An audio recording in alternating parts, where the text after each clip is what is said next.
கொடைக்கானல் பிரதான மலைச்சாலையில் ராட்சத மரம் முறிந்து விழுந்து போக்குவரத்து பாதிக்கப்பட்டிருக்கிறது. இது பற்றி விவரங்களை தருவதற்காக செய்தியாளர் கார்த்திக் இணைகிறார். கார்த்திக், சாலையில் முறிந்து விழுந்திருக்கக்கூடிய இந்த மரத்தை அகற்றும் பணிகள் நடைபெற்று வருகிறதா?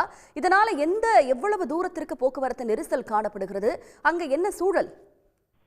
நிச்சயமாக, அதாவது கொடைக்கானலை பொறுத்தவரையில் கொடைக்கானலில் கடந்த 2 நாட்களாக ஒரு வறண்ட வானிலை காணப்பட்ட நிலையில் இன்று அதிகாலையிலிருந்து குறிப்பாக கொடைக்கானல் மலை பகுதி முழுவதுமாகவே பலத்த காற்றானது வீசி வருகிறது. இதன் காரணமாக கொடைக்கானலிலிருந்து வத்தலகுண்டு செல்லக்கூடிய அந்த பிரதான சாலையில் பெருமாள் மலை என்ற இடத்தில் ராட்சச மரம் ஒன்று முறிந்து விழுந்திருப்பதில் கிட்டத்தட்ட 2 கிலோமீட்டர் தொலைவிற்கு வாகனங்கள் அணிவகுத்து நிற்கின்றன. இதனால் அந்த பகுதியில் கடும் போக்குவரத்து நெரிசலும் கூட ஏற்பட்டு இருக்கிறது. தற்போது அந்த பகுதியில் விழுந்திருக்கக்கூடிய அந்த மரங்களை அகற்றும் பணியில் வனத்துறையினர் மற்றும் நெடுஞ்சாலைத்துறை பணியாளர்கள் ஈடுபட்டு வருகிறார்கள். கொடைக்கானலுக்கு வரக்கூடிய சாலையில் முக்கிய சாலை என்பதால் அந்த பகுதியில் கிட்டத்தட்ட 2 கிலோமீட்டர் தொலைவிற்கு வாகனங்கள் அணிவகுத்து நிற்கக்கூடிய அந்த காட்சிகளை நம்மால் பார்க்க முடிகிறது.